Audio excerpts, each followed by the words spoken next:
Hey, it's Dustin Yark, freelance writer, and today I want to talk about how to quit your job without burning bridges.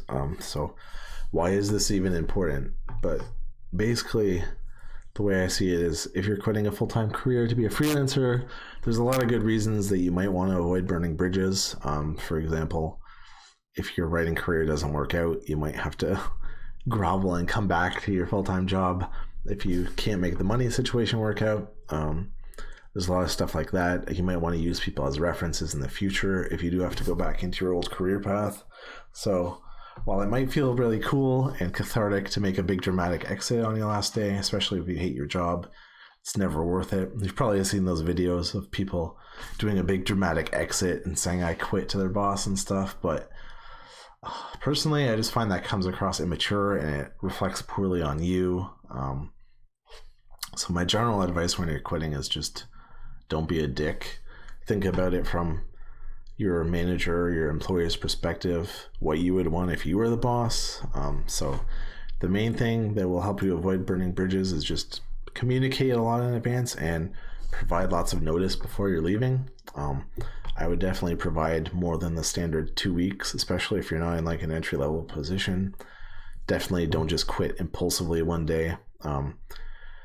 But I would really think about it before you even mention leaving to anybody else. Think about it for at least a month or two and have some kind of plan in place before you want to quit. You got to think about what your risk tolerance is and having enough savings in place. You want to be able to survive for at least those first few months. You got to assume that you're not going to have any income coming in. If you don't have like a supportive spouse or something that has a second income for your household, I would save at least 6 months, maybe even like a year of expenses. Then you can confidently quit without worrying that if it doesn't work out, you won't need to find a job again right away. So personally, when I quit, I let my boss know months early that I was planning to leave and start my business. I just kind of like started giving these hints, or I just kind of mentioned casually that like I'm starting this thing in my spare time. I don't know what's going to happen, but I just want to kind of like clue you in that at some point I might leave. But it really depends on your relationship with your company. Like some bosses, if you mention that you're thinking about leaving, they might just be petty and fire you on the spot. So you got to kind of read your own situation and see what you think is best. If you have a good workplace, you can ask and see if there's any kind of flexible work arrangement that you can arrange. So you can either ask to work remote, or you might ask for like reduce your salary and then have 1 day off per week where you can work on your business. That way you're not going totally cold turkey. You can have kind of transition from one to the other.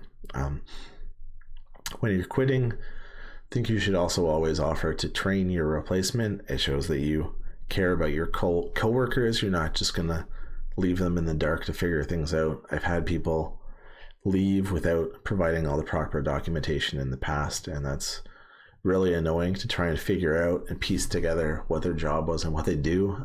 So write out instructions for everything that you do every day. That's really helpful for the people that are coming in after you, and your bosses will really appreciate that.